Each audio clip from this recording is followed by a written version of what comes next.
different initiatives.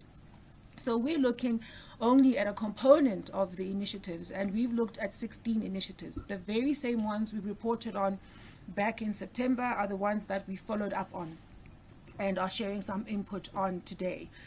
For a reconciliation of the 148 billion rand that has been subjected to real-time audits by the Office of the AG, please refer to our report. From pages 19 to 22, we have a full recon of the specific items that have been subjected to this review. As at the end of September, out of the 148 billion rand, 95.8 billion rand had already been spent, 65%. And we are reporting on our review of the accounting records related to that level of expenditure. May I just check how I move this set of slides, Africa? Okay, got it. Thank you. Okay, great. Thank you.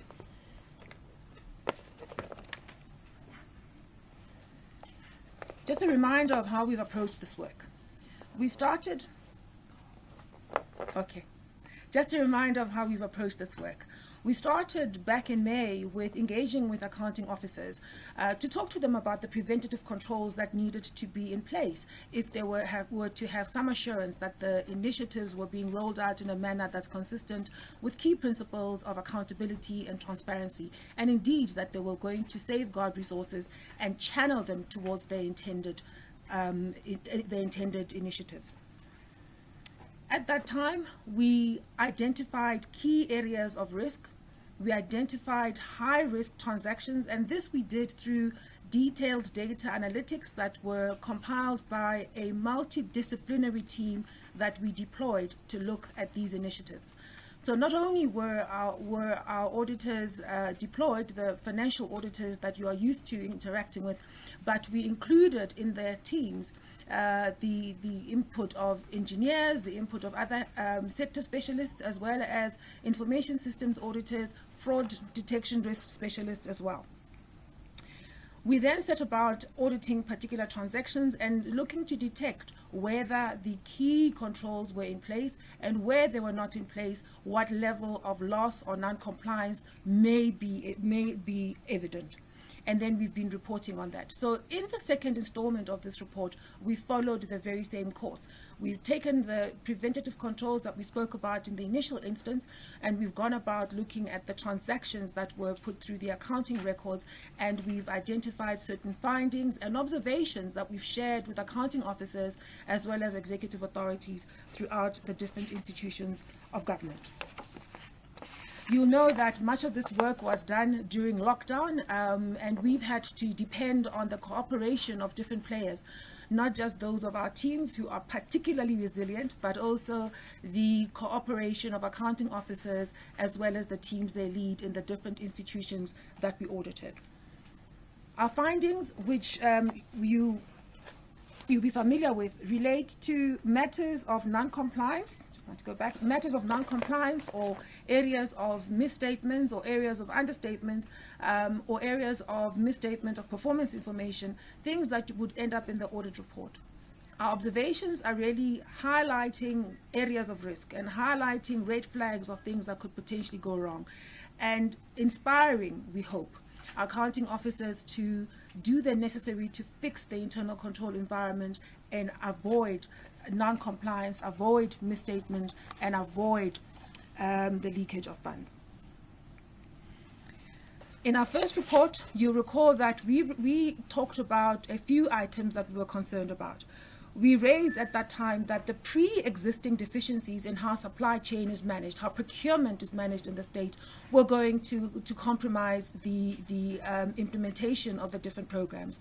And indeed, we highlighted that we were already starting to see non-compliance in the course of procuring goods and services related to these initiatives. We talked about the poor record keeping, which remained a common feature in many of the environments that we audited. And this was of particular concern because we were auditing real time. We were auditing within 60 days or 90 days of transactions being put through the accounting records. And we were still struggling to find documentation to support key transactions. and this indicating that come the year end, the ability to produce credible financial information, reliable performance information, and to demonstrate that compliance has been a feature in how public funds were spent, that evidence would be difficult to find. We highlighted then that there was a pre-existing inability to coordinate and manage different initiatives across different institutions of government in a way that was cohesive, in a way that was adequately monitored and overseen, so that that which is designed is what is consistent with what is ultimately implemented. At that time, we also talked about how our review of different transactions across different data sets of government highlighted that there was a need to maintain databases even better and to integrate databases even better, so that, again, the initiative as designed is consistent with what it is that is implemented. So if you have a database at the Department of Home Affairs, there's a comparison between that and what UIF uses to implement their designated initiative. Similarly for SASSA. So our findings, our observations, and our red flags were informed by us having looked across the different databases and raising this flag about the need for quality databases that are appropriately integrated throughout different institutions of state. At that time, we also talked about the need for greater agility in the technology, in the information technology systems that are being used in different government departments.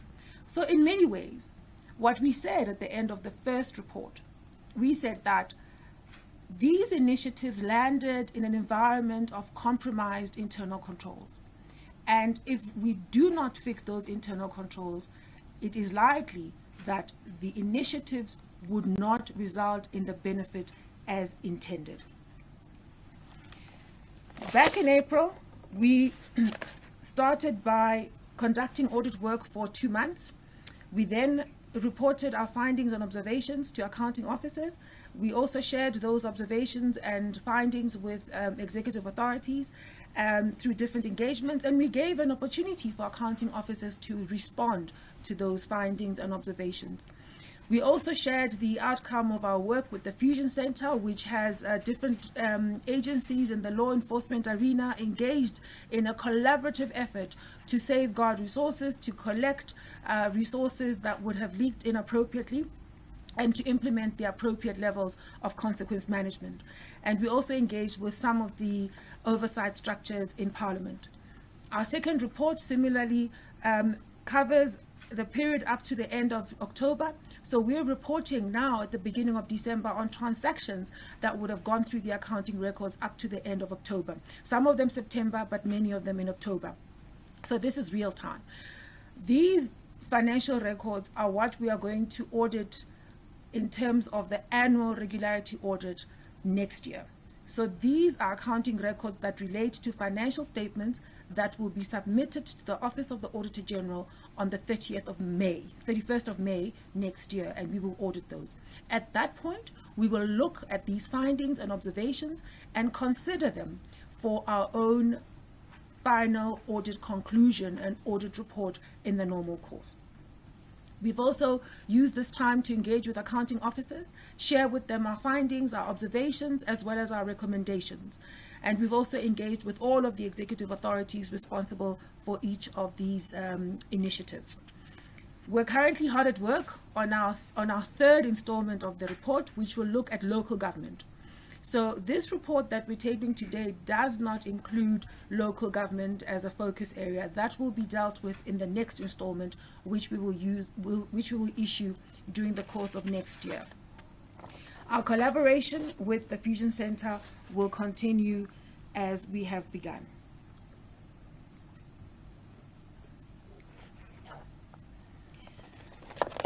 The different initiatives that we've looked at cover social and economic relief packages, and just to give you a sense of some of them.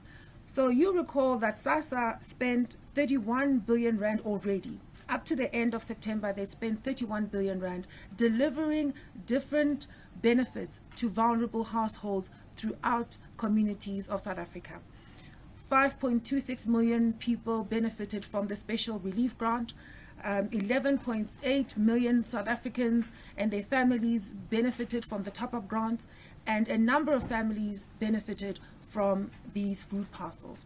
So our report starts off with this recognition of this big effort made by government to deliver social and economic relief and to deliver a health response in a space of an emergency, in the context of an emergency. If you look at the wage protection effort, the work by the UIF to deliver claims for temporary employment relief to 11 million South Africans operating in different parts of the economy. Spending over 43 billion rand of the funds at UIF to deliver this relief to people when they needed it most. And I think a similar profile of different initiatives that have been run by different institutions of state to deliver benefits to the most vulnerable at the time that it was needed. Farmers Relief Fund benefiting many farmers, many small-scale farmers through the delivery of vouchers across different parts of the country.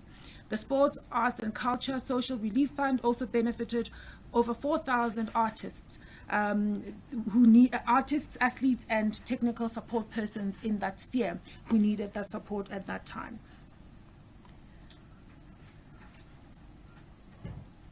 I'm going to skip much of this and talk about the different programs in the context of the actual findings of the report, because I think that's where many members of society are particularly interested. What I do not want us to lose sight of, though, is the notion that many of these initiatives were designed and implemented very quickly, and they were designed and implemented in a space of an emergency where not everybody was at their desks, and they were still able to reach many beneficiaries across the system. What we are highlighting, which is probably the biggest headline of this conversation today, is that but for the weaknesses that were inherent in the systems, in the processes, in the disciplines, but for those weaknesses, we could have achieved much more with the investment that was put in place. All of these initiatives could have run better were there better controls in different parts of government. We could have reached much more people, much more quickly, and in a much more efficient way. It doesn't mean that 8,000 tanks were not delivered. They were delivered at a time of crisis, at the time that they needed it most. But if our processes were better, we could have gotten much more out of this major effort. We report in detail on many initiatives, save for a few that I'll just highlight now. We don't have too much detail on the support to small business because there's not really too much to say, and the detail is in the report. There isn't a big chapter on it. The temporary residential units, some amongst you might know that that program was abandoned. So it started off and it became quite clear that the coordination across the different spheres of government wasn't at the appropriate level. And as a result, that program was abandoned and the funds were to be allocated to the normal program of providing residential units through the different initiatives of the Human Settlements portfolio. We don't provide too much detail on the loans provided by the Industrial Development Corporation, save to note that following the first report, where we highlighted that the 2.5 billion rand that had been allocated to the IDC, which was meant to fund different businesses that would have struggled to remain afloat because of COVID-19, that those funds had not been dispersed, that there had been little movement in approving the different applications by various businesses. We highlight in our report that we've seen some progress. There have been a few applications that have gone through the system and a small amount of disbursements that have reached different companies. And as I said, we're not reporting on municipalities this time around. We will report on those in a subsequent edition. Our previous message that said that the risks associated with a rapid implementation within a compromised control environment, that message remains relevant today. And we talk about how the impact on the effectiveness of initiatives is now becoming apparent. the effectiveness of our initiatives is compromised because we do not have stable disciplines and controls in government. Some of our initiatives did not achieve the success that they should have because we don't have appropriate levels of discipline in planning, in monitoring, and in coordinating the effort of different players across the state. And we do believe that what we're learning from this crisis is that we need much more collaboration than not.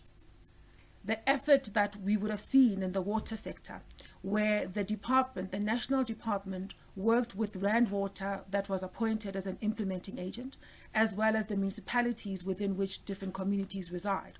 That program reached a number of communities where they were able to get tanks, water tanks delivered to them. However, some of the weaknesses around coordination, cohesion, monitoring, oversight, those weaknesses are the things that would have resulted in less success than what we would have had. We also talk about how when we appoint implementing agents, be it Rand Water, such as Rand Water, which is a state institution, or other institutions outside of the state, when we appoint implementing agents, we have to work much harder to develop and implement the disciplines of monitoring, the disciplines of being clear about roles, and the disciplines of overseeing the different programs, so that ultimately an initiative that is designed to operate across different institutions and relies on effective collaboration, that program will succeed if we are diligent in developing and implementing the controls that will support coordination, cohesion, and monitoring. On PPE, in particular, as well as generally procurement, that remains an issue, that remains a challenge in government. And the stories around PPE procurement and the procurement of medical equipment, those stories we locate in the context where there is poor discipline around procurement. There are weak systems to support procurement that is fair, that is equitable, that is transparent, and that delivers cost-effective, quality goods and services at the appropriate time. We've highlighted that there are inadequate controls over the payment for goods and services, and inadequate controls to ensure that we pay only for things that are delivered to us at the right quality, at the right price, and at the right location as we would have it be. We've also observed that we do not see adequate care being put in place to protect us against overpricing, against financial loss, and instances of fraud and abuse of the system. So when we talk about the different findings and observations across these initiatives, we've analyzed it and we locate it all in the context where there is poor discipline and there is poor systems of managing procurement across government. We once again raise concerns about IT controls, that the IT systems in government are not agile enough. Our processes and controls are not designed so that we can adjust them to respond to the initiatives that we've designed, so that we can be sure that that which we've designed is ultimately what manifests at the implementation phase. We've raised a number of findings around validation controls, the integration and sharing of data sets across government platforms. So again, similar issues as we raised in the first report. And we've highlighted that there's an urgent need to address the legacy issues around public sector information and communication technology. And one of the pleasing things is that when we shared some of these reports, some of our findings and observations with government, we've been given feedback that the Directors General of different departments across the state are working collaboratively at the center of government, coordinated by the Department of Planning, Monitoring and Evaluation, to deal with this issue around maintaining appropriate quality data sets and driving effective integration of data sets across government.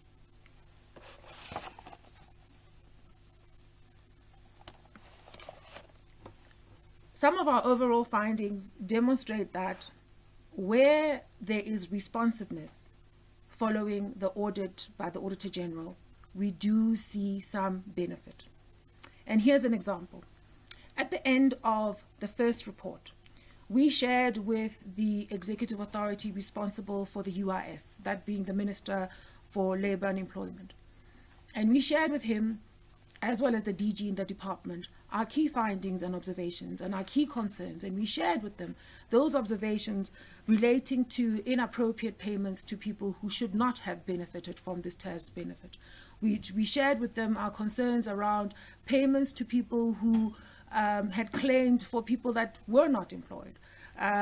We shared with them our concerns about payments to people who were getting benefits elsewhere. Payments to people who were in prison. I think some of you might recall that. And when we shared those findings, what was pleasing is that there was some responsiveness.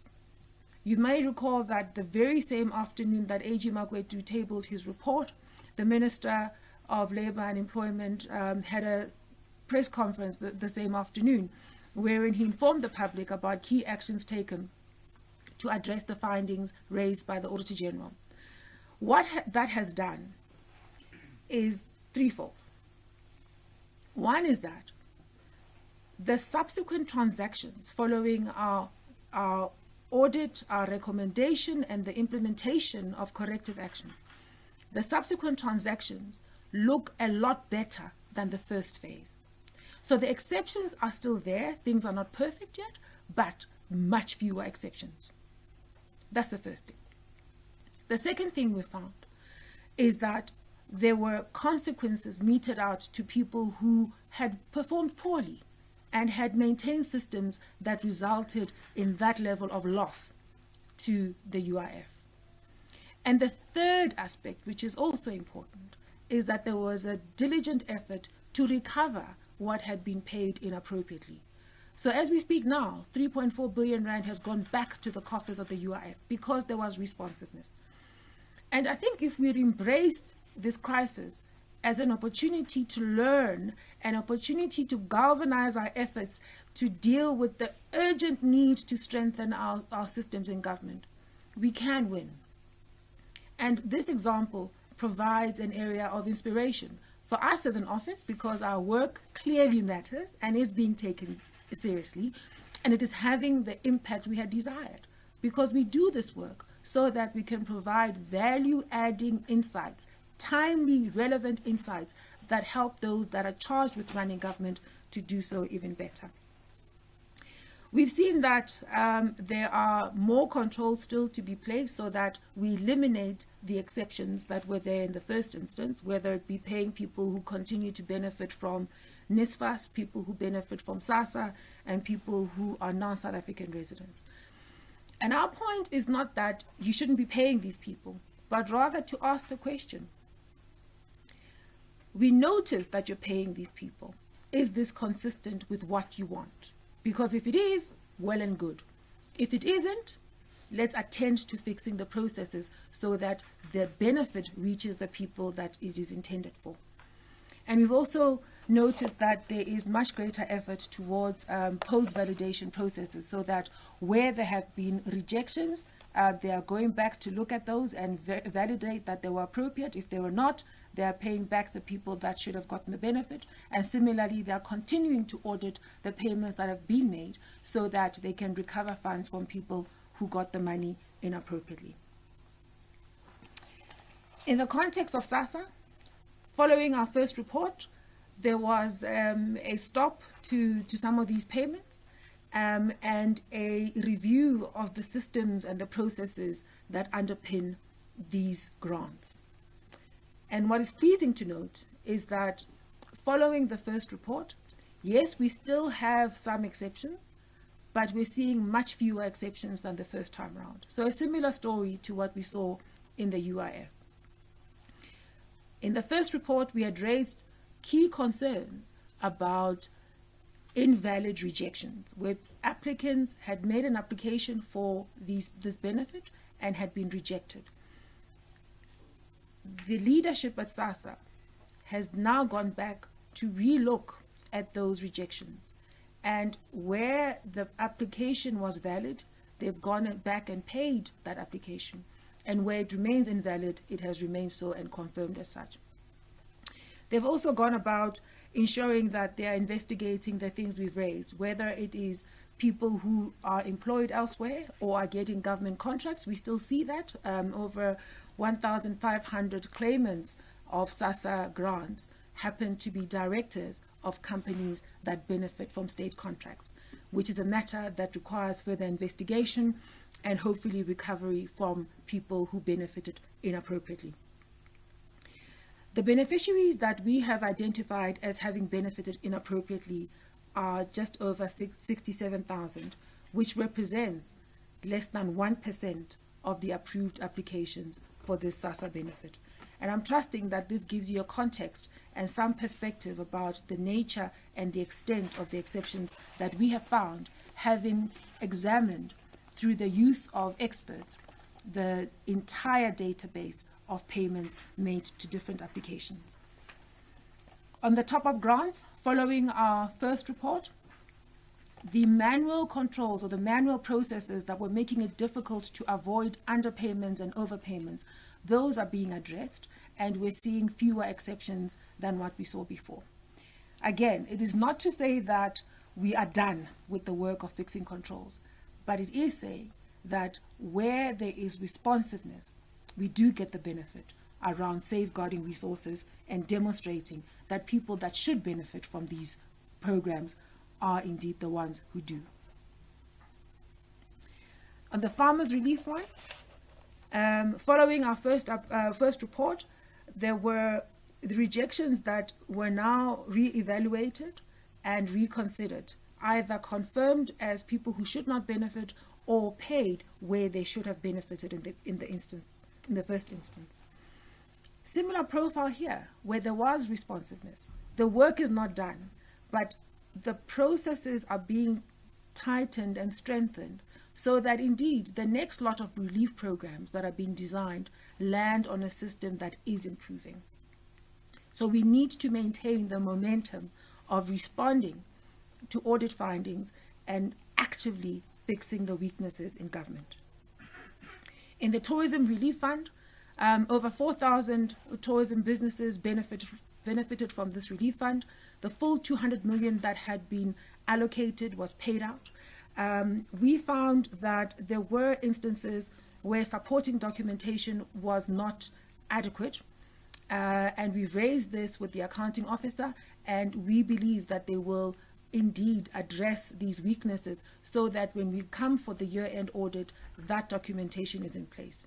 What that will do is it will not only demonstrate a willingness and a capacity to respond to the things we've raised, but it highlights an improving commitment to fixing the controls that must underpin improved transparency and accountability. At sports, the major issue that troubled us in the first report is that the department was quite slow in processing the applications and did not make key payments to people quickly as what was the need.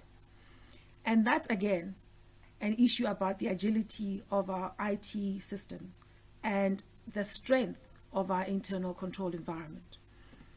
Subsequent to our report, there have been many more payments made. However, had there been better controls, we could have reached more intended beneficiaries much more quickly. There are still some weaknesses around payments to people that should not get the benefit. We found that there were 286 beneficiaries that needed to be investigated to confirm whether or not they should have received that benefit. From what we saw, it looked like they should not have, either because they were employed somewhere else or they were getting a benefit from somewhere else. And that needed an investigation and a conclusion to be made by the accounting officer. In the processes of procuring the digital solution service and the appointment of payment agencies that worked collaboratively with the department, we found that there were weaknesses in those processes.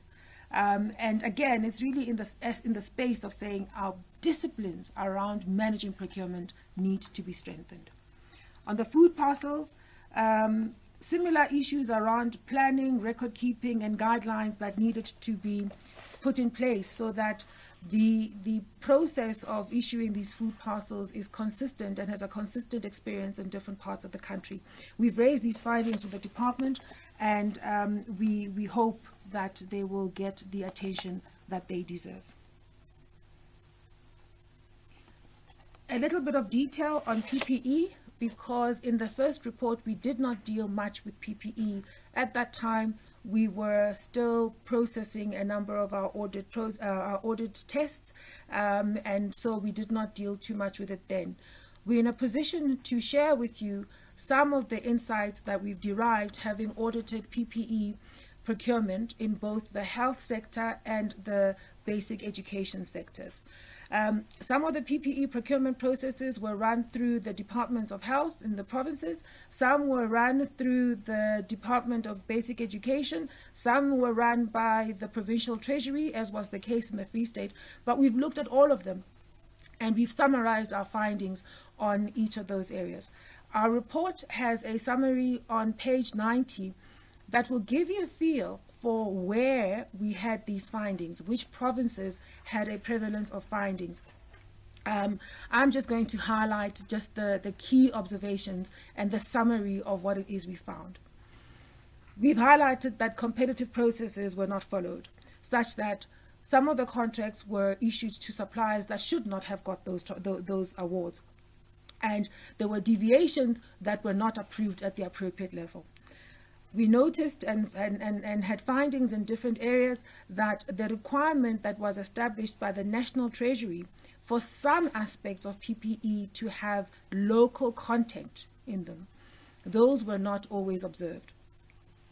And we also found that the tax affairs of some of the suppliers that benefited from these contracts were not in order.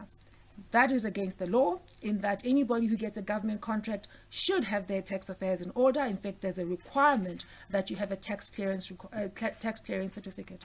And of course, it falls foul of the notion that government must get the taxes that it should collect. We found that the processes of procurement were not always fair, and they were not always treating the different bidders in a fair and equal manner. So some were penalized for local government and others were not. Some were penalized for not having their tax affairs in order and others were not, which compromises the confidence that those who want to supply goods and services to government must have in the procurement systems.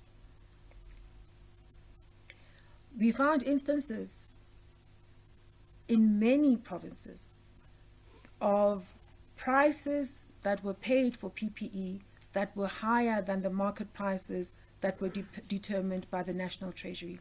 And in that summary on page 90, you'll be able to see which provinces that applied to. We also highlighted that some of the PPE that was delivered did not meet the required specifications.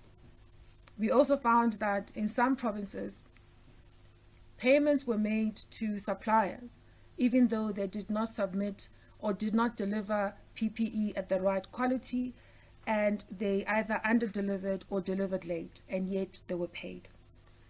We also found instances of poor contract management and significant deficiencies in the process of planning, of ordering, of delivering, and of paying for these goods and services.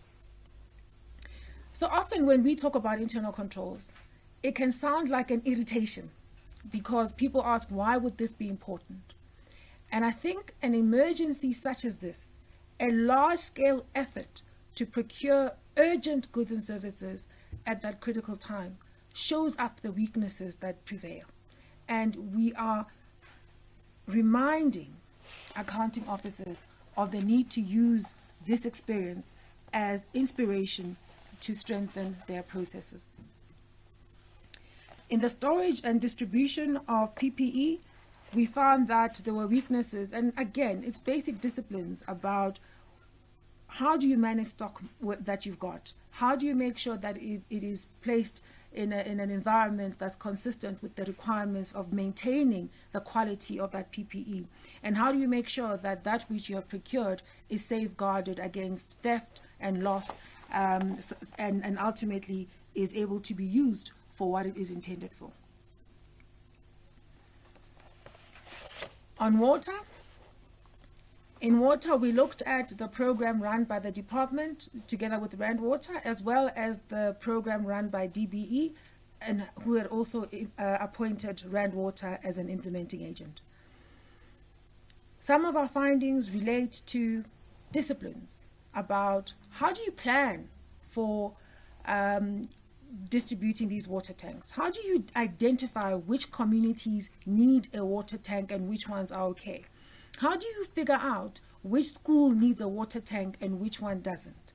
And so our weaknesses that we've identified are about those things. Do we make sure that we plan appropriately? Do we have the right information to know where a water tank is needed and where it is not? Do we know to whom a water tank actually belongs at any given time? Do we know how to manage the water tankering service providers so that we can monitor their activities and be sure that they are delivering water to the right school, to the right community at the time that they are designed to do so? Because at the end of the day, those water tanks are meant to deliver this. And with this big effort of getting 8,000 water tanks to communities across South Africa, the weaknesses that trip us are those of disciplines around ensuring that we know where the tanks are going, we know who's responsible for the installations, that we know when they need to be filled.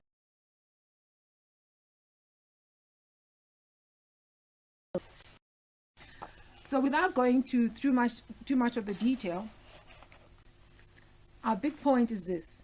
It is these basic disciplines that let us down. And an emergency such as this points that out. I beg your pardon.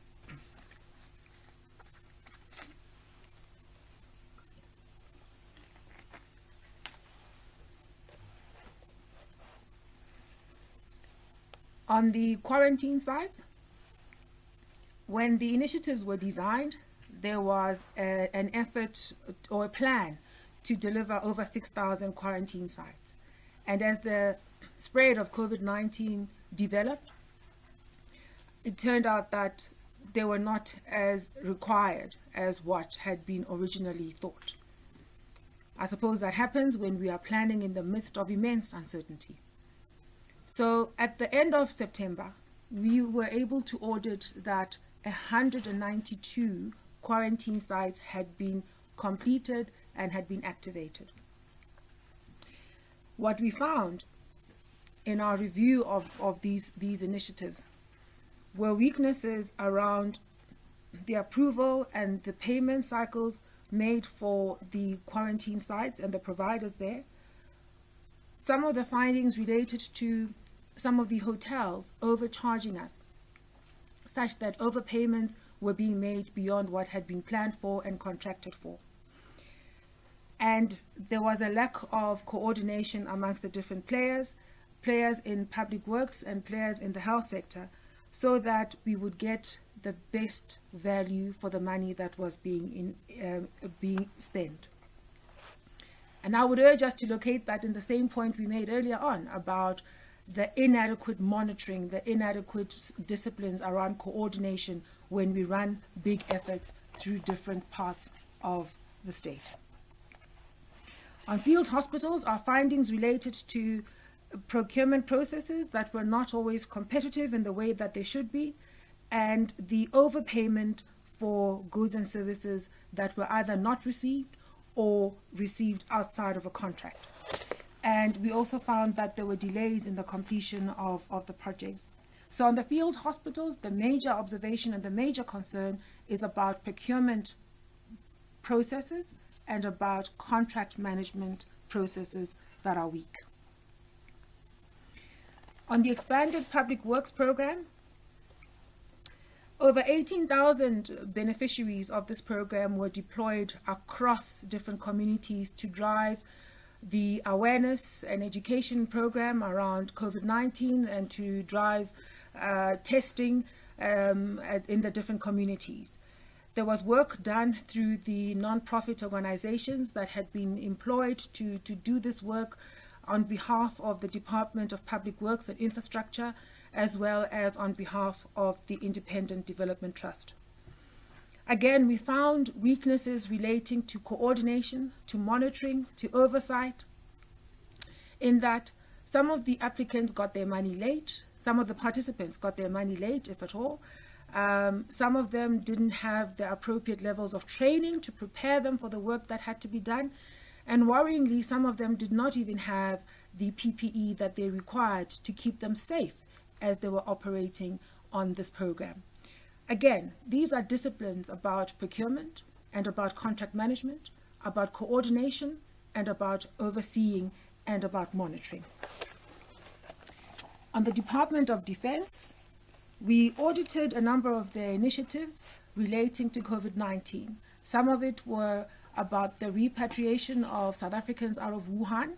Some of it related to the procurement of the drug from Cuba, and that's something that's been widely reported on. We found that there were shortcomings in planning, in procurement, in the transportation and warehousing of this drug, and we were also concerned that the drug was procured without the relevant registration and regulations being observed. We've raised these findings with the accounting officer and the minister, and they have undertaken to conduct an investigation so that they can identify where there may be areas of wrongdoing. We also found that there were inadequate levels of planning, inadequate levels of discipline in how we procure PPE and medical equipment. And we've raised concerns about the manual processes that were being used to manage PPE, to distribute it appropriately and to account for it appropriately, which compromises not just the delivery of these critical goods at the time that they are needed, but also compromises transparency, accountability, and the safeguarding of resources. So as I head towards a conclusion, our report provides you with a detailed account of what we've seen, having deployed a multidisciplinary team across South Africa. We have audited in real time and are providing timely insight on how the journey of implementing this big fiscal relief package, which covered a health response, a social relief response, and an economic relief response. We're covering how that journey was undertaken. What we are concluding is that in any endeavor, it's so important that all the players share a common goal, that they understand and respect the roles that they must play, and that they diligently execute their responsibilities, that they abide by the applicable rules, and show full accountability for their part. When he issued the first report, the late A.G. Magwetu talked about how in an emergency, transparency and accountability should not take a backseat. We think that indeed, in an emergency, this is when accountability and transparency should be foremost in our minds. We cannot put it on the backseat. We need to use this crisis and the response that we've seen as an opportunity for us to learn and to take urgent action to fix the systems on which public finances are run, be it around the disciplines of planning, the disciplines of procurement, the disciplines of monitoring the contracts that we issue to different players that operate within the state. The moment has provided an opportunity for us to benefit from collaboration, from innovation of different players. We need to put in place the disciplines that give us the best benefit associated with that level of innovation and of collaboration. We accept that some of the fixes will not happen quickly. Some of the solutions to the matters we're raising will take time and they will take resources. However, this moment reminds us and inspires us to take the action that we must. which is to design and set about implementing even the longer range projects that are going to deliver much greater efficiency in government, much better economy in how we spend resources, and much better effectiveness of our programs. As we head towards next year, we will be compiling our third report, which will have a focus on local government. And we will also continue to audit the implementation of the different COVID-related initiatives. We will continue to audit the accounting records insofar as COVID-related funds are being spent. And we will follow up on the progress being made in dealing with the findings and observations that we've issued. Towards the end of the year, of the financial year, accounting officers will be compiling their financial statements, their performance information, and submitting that to us for audit. So on the 31st of May, we'll set about conducting the normal regularity audit. At that time, we will take into account all that we've seen through this real-time audit, and we will complete our regularity audit and consider the impact of these findings, of these observations, as we make our audit conclusions. Some of those conclusions will be about the material irregularities. So where there are transactions we've identified now, and we find that at the end of our year-end audit, they present us with potential material irregularities that we must then follow up in the course as defined in the Public Audit Act that's been amended, as well as the regulations that support it. We will then take the appropriate action as is expected of us. Ladies and gentlemen, I thank you for giving us this opportunity to share the work that's been done by our office. And I want to use the time to also thank the colleagues that I work with at the Office of the AG for responding to the task that AG Magwetu gave us and for working so hard to deliver this report at this time. And I wish every single one of us well as we prepare to take a break, a year-end break, and I wish safety to all of us, especially given the need to manage and contain the spread of COVID-19. Thank you very much. Thanks, AG. Colleagues will now take your questions. Just a reminder that the hashtag for today is AG COVID report. AG COVID report. Irene, can we start with the WhatsApp messages if you've got any?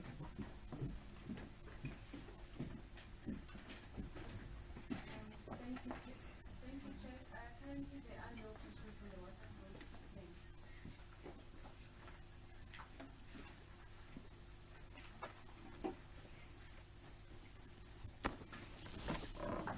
Okay, we'll move to here, Cape Town. Mangoba, I see you. Ma'am, I see you as well. We'll take a set of 4. Harold, I see you. You introduce yourself and your media agency. We'll take it from there. Thank you very much, Africa. Zianda Ngobo from Newsroom Africa. Just more of a clarity-seeking question. Of course, we know that there had to almost be an adjustment of processes and the centralization of funds during this particular time. Now, you've done 2 of these reports. I wanted to know from the Auditor-General if you believe then this particular centralization is something that we should keep, or it's actually further weakened the control environment that government currently finds itself in. And if so, then what could be done to then bolster it going forward? It's Heidi Jockeys from NCA. AG, could you please give more clarity with regards to the blood from Cuba? We just need more understanding of the procurement, and are you concerned about the procurement that was related to the Ekurhuleni Metro? And also if you can put a figure on it, do we know how much was brought in, what exactly are the details around that? And then AG, if you could maybe speak to us about further investigations that you have referred to various departments. Do you know how many further investigations And the powers of the AG, is it just you referring these for further investigations, or what powers do you guys have to demand for investigations to be concluded? Thank you. Thanks, Heidi. Harold will be the last one in this round. Good morning, AG. Yes, it is full morning. Harold Torres from ENCA. Just two questions. Just on the payment of the social grants. The 1,513 beneficiaries being government contracts, is that a worrying factor? Obviously, you spoke about checks and balances. That should surely be a worrying factor. And then secondly, on the PPEs, just quickly going through the report,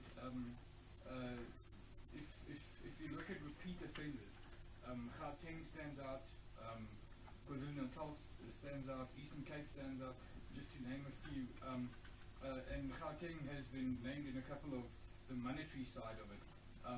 Is that a worrying factor, given that Gauteng has been in the news quite a few times with the procurement processes on PPE? And have you engaged with the Office of the Premier on that?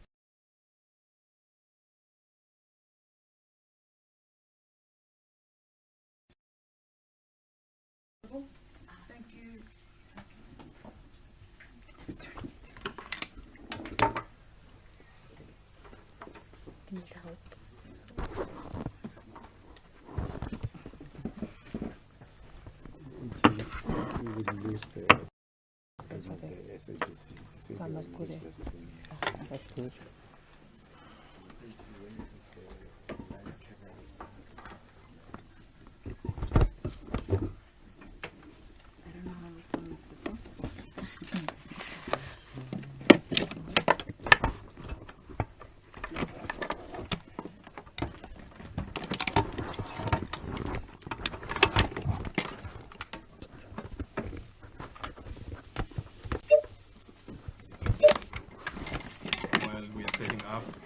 Just a reminder, colleagues, let's use the GCIS WhatsApp to send our questions. Okay. Right. Thank you very much for those questions. Zianda Ngobo, you ask about centralization and should we keep it? Ultimately, that's going to be a decision for government. What we are finding is that the collaboration and the coordination has had the benefit of delivering quickly a number of programs and in an emergency situation. We do not believe that our systems have been compromised by this approach. We think the benefit of it has been demonstrated in that the initiatives have been rolled out. What we are cautioning is that the very same weaknesses we've been raising have actually shown up again. So we don't think it's made things worse. We think that there's been a benefit in effective delivery of a number of initiatives, especially when you see things that can operate across different institutions. What it does, though, is it teaches us that as we want to benefit from collaborative effort, we must invest in the disciplines that help us drive coordination and cohesion and effective monitoring. The questions about Ekurhuleni and the drug from Cuba, Heidi, we haven't yet completed the audit at Ekurhuleni, so I'm unable to articulate a point about the transaction at Ekurhuleni. When we've completed that work and we are ready to table it, we'll certainly give that feedback. Insofar as what we found at the Department of Defense is that when we looked at the accounting records, we found that 34.68 million rand had been paid by the end of September 2020 and paid to a provider in Cuba in relation to interferon or heberon.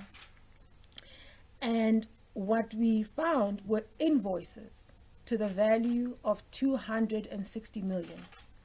Invoices and evidence of import for goods that would have come through by the 17th of August. So sometime up until August, 230 million rand of invoices, but a payment of 34.86 million rand. We will follow up on this when we complete our year-end audit. And also, as I indicated, the department themselves are conducting an investigation that will give us some clarity of what the impact of this transaction was and whether or not there are irregularities associated with it. What we've understood is that the procurement process didn't go as well as what it should have. And so we've raised that alarm. And in response, the department is investigating. And we will await the completion of that investigation and follow up on it when we do our year-end audit. There was a question, Gerard, that you asked about these beneficiaries of the social relief grant who were also beneficiaries or directors of companies that are conducting business with the state. We raised this alarm or this red flag, and we ask that it be further investigated. Investigated by SASSA on the one hand, but also it will be investigated by the different components of the Fusion Center. We've submitted these findings and how we arrived at them with to the Fusion Center. The reason we raise the flag is not to say that none of those directors should have got this benefit. It may well be that they are not benefiting from these contracts. They are just a director on this day on this company, and the specifics indicate that there wasn't an inappropriate benefit. But it may well be that there was an inappropriate benefit. We are not sure. We're just raising the alarm and saying, you need to look at this. It looks odd.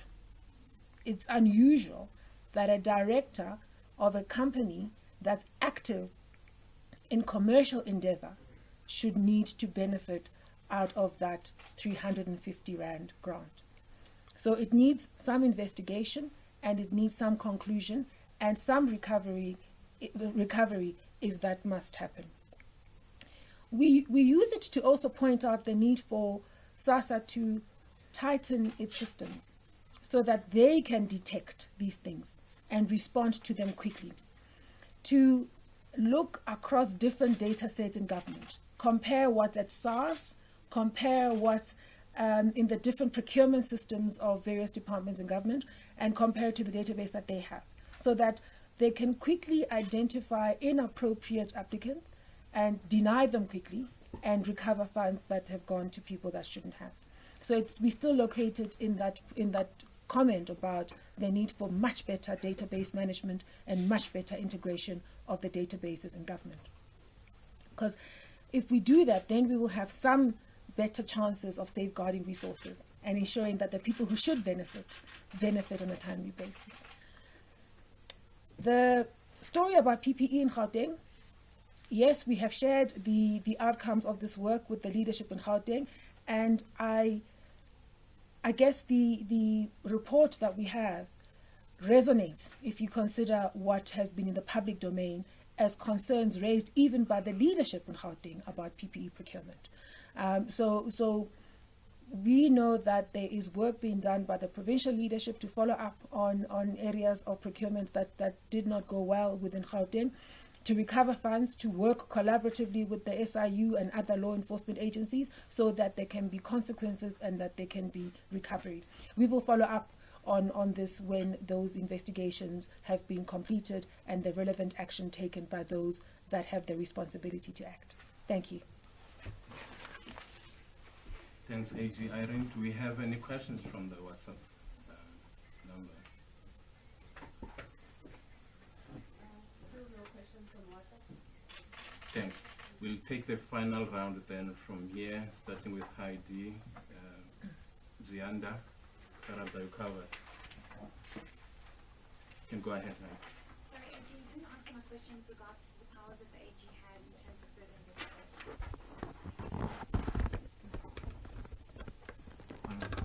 Hi, yes. I think it's linked to my colleague's question. You know, the late AG, of course, one of you guys call it the Kimi law, and I just wanted to know regarding that. that particular enforcement and your work with law enforcement agencies. One, right now, have you seen some better relationship with law enforcement agencies since you're doing real-time audits? Are they relying largely on you, on the information that you are giving them to be able to respond to, allegations of corruption? And yeah, just do your relationship right now, please, if you could, AG. One final question. Thanks. Then the AG will answer to those and give us her final word. Thanks.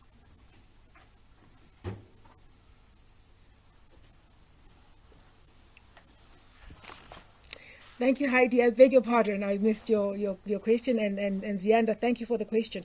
Indeed, the PAA requires of us to follow up on the implementation of our recommendation after we've audited. And we will continue to implement that. You'll remember that the law became effective on the 1st of April 2019. So the audits that we conducted following submissions at the end of May 2019, those audits were the first ones to which we subjected these powers.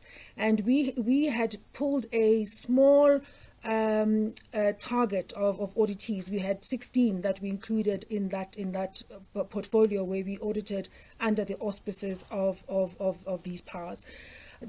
The audit of the year ended March 2020. Those are the first ones where you will see many more instances of material irregularities that we would have identified, many more instances where we've applied and can demonstrate that we've applied these powers. Those audits we've just been in the process of wrapping up. You can imagine with lockdown, as well as the extension in the periods for submission, which were delayed by 2 months, those audits are only now being wrapped up, and we will be in a position to share with you the outcome of those audits in the new year. We will be able to demonstrate how we've applied these powers that came from the amendments to the Public Audit Act. Insofar as this audit is concerned, when we do the audit for March 2021, so this real-time audit applies to the year that's currently underway and a year that's only going to end in March 2021. We will get submissions from accounting officers in May 2021, and we will complete those audits 2 months thereafter. That will also have yet another installment of us having implemented the powers. So the first time that you'll hear the impact of a much broader range of implementation will be next year. The collaboration with the Fusion Center has been nothing short of inspirational. Following the first special report, AG Makwetu convened a workshop of the Fusion Center where we shared our special report, we shared our approaches, we gave some insight on how we arrived at our findings and our recommendations, how we arrived at our comparisons of different data sets, and we were able to equip them with an enhanced appreciation of how we had arrived at these insights. And that allows them to then take the work forward. So we have a very strong working relationship with the Fusion Center as a collective, as well as with the different law enforcement agencies that form its component parts. This is a set of relationships that's going to support us as we implement the PAA, because we are required to refer matters for investigation to the Fusion Center. At the end of this report, now that we've tabled it, early in January, we will be sharing the detail of what we have found in the second installment. However, there is ongoing engagement with the different parts of the Fusion Center. So I hope that gives you a feel, Zianda. Thank you. I see Gerard has a hand up. May I take the question? Sorry, there's one quick question. Of the 16 components, that you have audited, if you could maybe just take us through 2 or 3 or 4, the key ones that are the biggest concern for you currently that you'd like to see some improvement on from government side. Thank you. Okay. So I'm required to round up. I think when we looked at the UIF and SASSA, and if you look at the scale of the funding associated with those, and also the impact that it can have in terms of reaching different vulnerable households, and what we are learning in terms of how we can strengthen the systems of providing economic relief to the most vulnerable, because we're going to continue to have to do that. Those are the ones that I'm certainly keeping my eye on. We're looking at everything, of course, but the ones that are enjoying a lot of my bandwidth are those two, because of the impact. And the good thing is there's been an inspiring level of responsiveness, which we can learn from and use to inspire other accounting officers to similarly act. Thank you. Thank you very much for your kind attention and for the opportunity to share the outcome of the work that's done by the men and women at the Office of the Auditor-General. Thank you. Thanks, AG. Thanks, colleagues. Thanks for the time. For those who have arranged post-briefing interviews, the AG will take those here. Thanks again.